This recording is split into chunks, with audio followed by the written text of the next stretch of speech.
If I tell this story right, you'll be able to see surprise, accomplishment, disappointment, anger, and danger, physical danger. Hey cycling community, this is Steve Grusis, the Cycling Greek. Why don't we first start off with what the course looks like? In our case, we had two 21-mile loops. The second main feature of this course was its main climb. 2.25 miles, a little over 550 feet. Even though the average shows 4.6%, there were two small walls and a number of steep sections. This was not an even climb. The back end climb, a little over a third of the length of the first climb, was a lot more steady. The third main feature of this course is the Widowmaker, a 2.5-mile twisty, bumpy descent that causes your mind to oscillate between being competitive and your physical safety. And this all leads to the main feature of this course, the road surface. You've probably been noticing it under the profile picture. It's like this for about 19 to 19.5 miles of the 21-mile loop, even on the climbs where I just jumped to now. How about a little housekeeping? There were 10 riders in this race in the 65 pluses, and I was surprised about that. I thought there'd be maybe like 4 because of the toughness of the course, but we did have a number of riders that aged up this past season. I know there were some eligible 65 pluses that were not in this road race, but there were 65 pluses that were in this 60 plus category. Reason being that these guys are pretty strong and they wanted to have more competition. This group was enough competition for me. I wasn't sure how I was going to be doing in this race. In fact, I had the idea that it was going to be a very hard race and I'd be off by myself pretty early. Reason being that I had not been able to work on my upper end as I did in past seasons.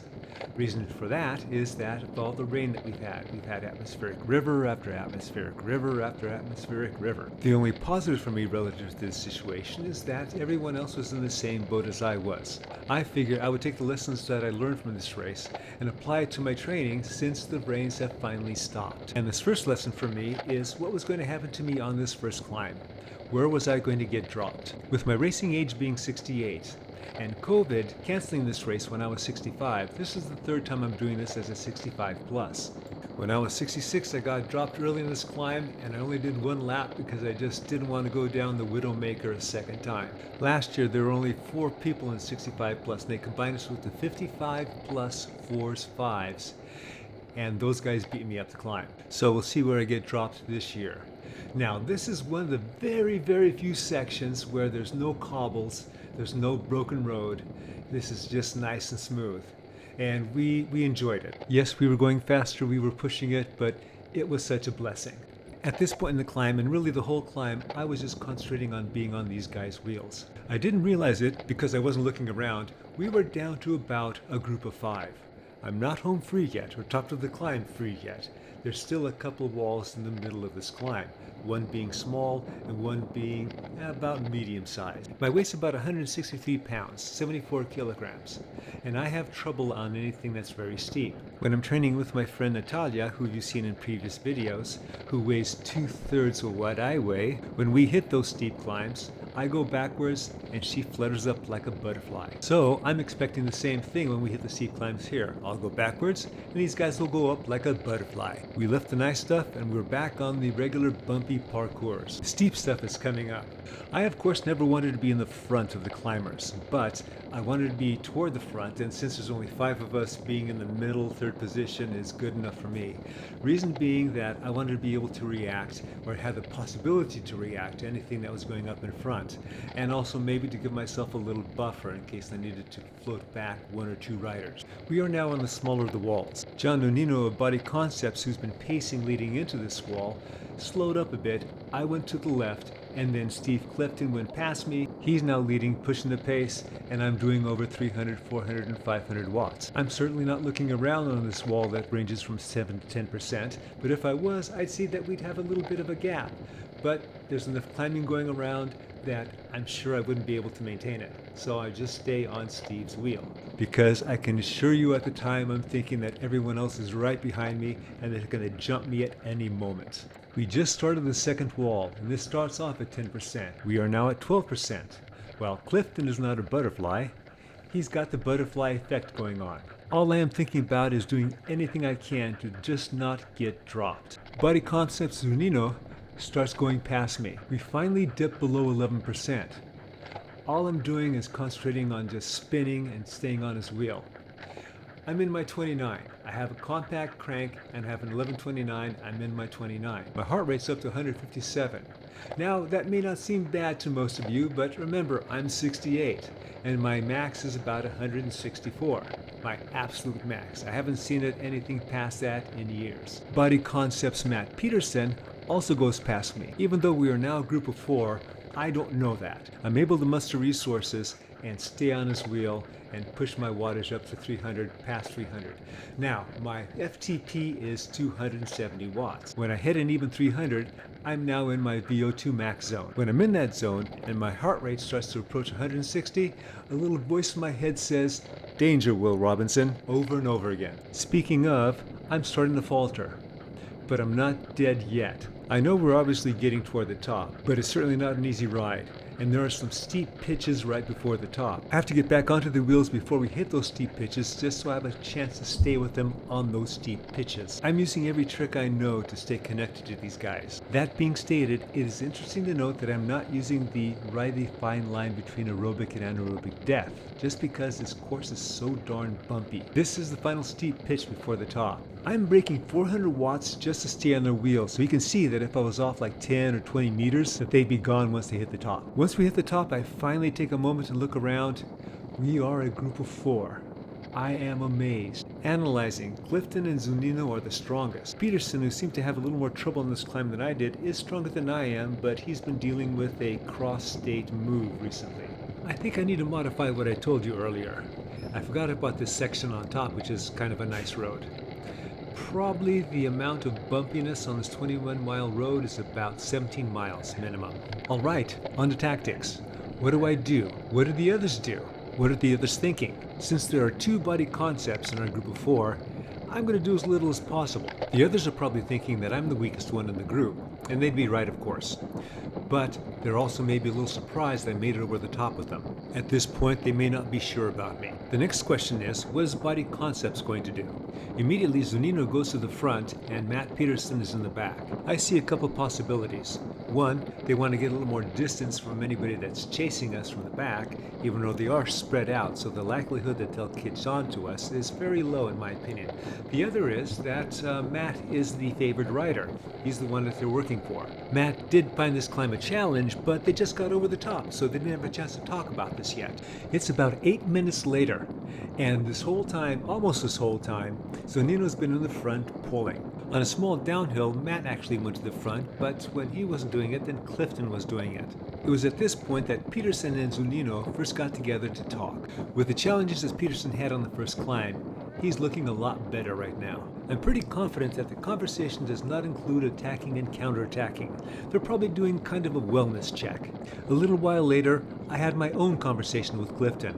I basically said 2 things. The first was that in the second lap we're going to have to work together a little bit to deal with whatever they throw at us.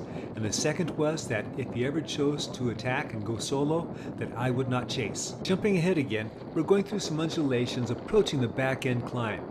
And right now, my legs are starting to feel that all too familiar pain of workload overload. Peterson and Clifton have a couple seconds on us. Zunino looks like he still wants to get up there, so I'm not doing any work. I want to be closer to Zunino to get a better draft, but the bumps are making this too dangerous. I have to give Zunino extra room at the back, or go to the side, or a little of both.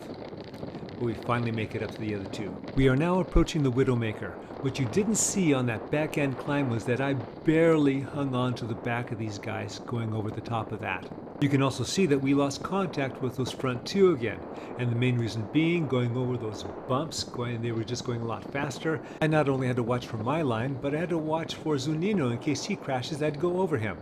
And this isn't a pretty place to crash. I slightly changed how I descended this compared to last year, because last year I noticed there were a couple sections that if you hit it, it will want to take your rear wheel and throw it over the top of you. I still felt those 2 sections, but I handled it much better. But you also didn't see from those clips that are now on the editing room floor that Zunino was doing an awful lot of pulling. I'm mostly talking about when we were on the top on the plateau, when we were all together. I'm thinking this has got to be wearing on him. I'm also thinking about each of our performance performances on the Widowmaker and what I'm going to do on that last lap. Clifton was separated up ahead, but he's gotten back up to Peterson. We still have a good gap between us, maybe like 3, 4, 5 seconds. After all that pulling and all that chasing, Zunino's starting to slow. I go to the smooth part of the road and then I just launch it. Now, launching it for this 68-year-old racing age guy, it means that I'm hitting over 600 watts, trying to stay above 500 for as long as I can, which is not very long, and then just trying to maintain whatever I can to get up to those two. I do make it up to them with about 200 meters to go to the start of the second lap and the eventual finish line. I take a couple of deep breaths and I'm thinking, you know, Zunino's still off the back. What I should have done, look behind me and see where he actually was, because he's just about behind us, as you can tell from the rear view cam in the upper right hand corner. So at this point I'm thinking he's off the back still, and we just need to put him away, and that'll get me up to third place at worst case. So I launch it. As you can well imagine, this was a wasted move. We are now on the feed zone hill. Once it tops out, we're going to go down a little bit, then we're going to start the main climb on this second lap. Now you'll notice that I'm going off the back a bit. That workload overload thing I was talking about, that never went away. In fact, I'm starting to feel that more and more. I'm just hoping that the others have enough of the same thing that I do that I can stay with them over the top. That's the main thing that I'm focusing on, getting to the top with these guys. And let me tell you, feeling the way that I do and going over these bumps just makes it worse. My main focus in my spinning is to use the highest cadence as possible. Reason being that my right leg is hurting, especially on the outside, a little bit on the front quad. The higher the cadence, the more I focus my spin coming out of my hips and not my legs, the less those areas are going to hurt. We just started, but so far so good. The challenge, at least the first challenge, is going to be that small wall. Any weaknesses I have, the way I'm feeling now, are going to be accentuated. What usually tends to happen to me in these situations is that I'm going fine, at least relatively fine, but at a certain point, everything just dies out and then I'm immediately off the back. I don't start going a little slower. I don't start struggling and looking like I'm about to die. I just die. Contrary to what I just said, you'll see that my heart rate has just crossed over 140 beats. That's quite manageable for me, but I'm struggling. I'm also thinking I have a long ways to go if I get dropped, like I am right now.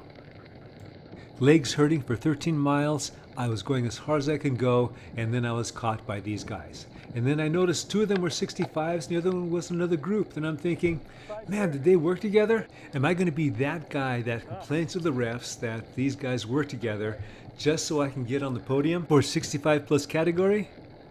Yeah, I could be, but asking a few covert questions later on, I figured he was just sitting off the back. Good enough for me.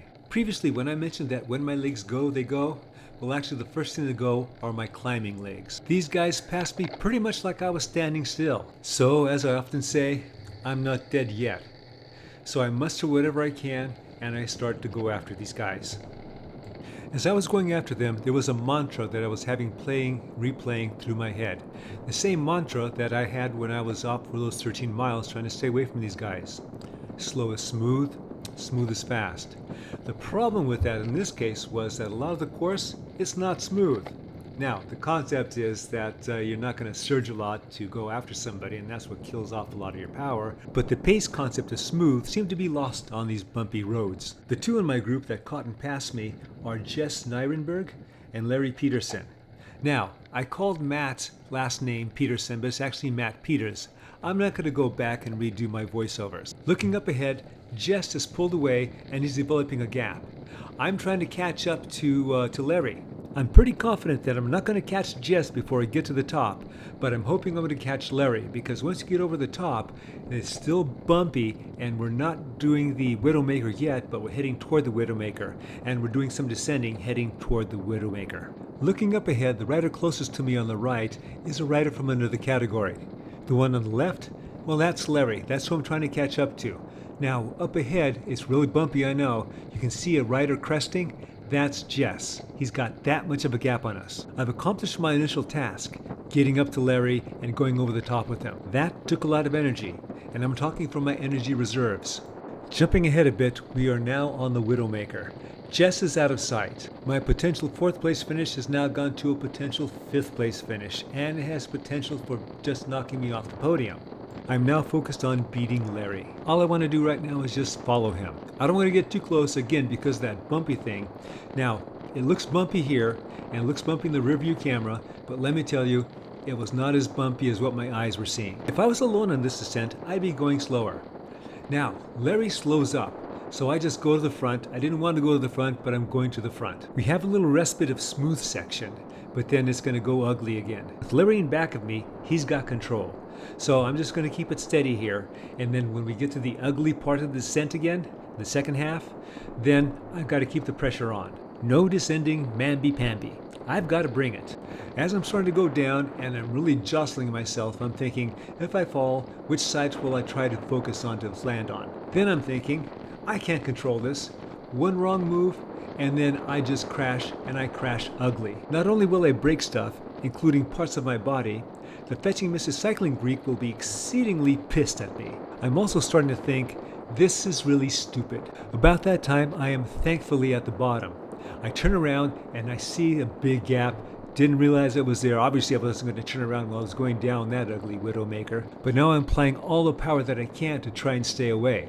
The bottom started with 2 miles to go to the finish. I just passed a sprinter hill where I attacked Zunino on the previous lap. I look back every once in a while and I see Larry is still on it. 1 kilometer to go and I'm amazed that my legs are still able to operate. No way is guaranteed. I gotta keep going, and again, at any moment, my legs can just stop. Speaking of that, heading into this curve, I had to drop my wattage to below 200 for about 10 to 15 seconds. With each curve, I look back to get an idea of how close he is. Now I just crossed the 200 meter to go sign. I have no idea how I'm getting my wattage above 300. Looking at that rear view camera, Larry is getting closer. I finally make it to the line, 5th place. My buddy Frank tells me later that Larry's visiting from Utah and that he's 79. That gives me hope. I hope you enjoyed this video and you got something out of it.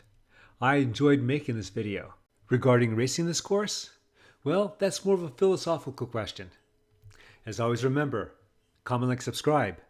The Cycling Greek.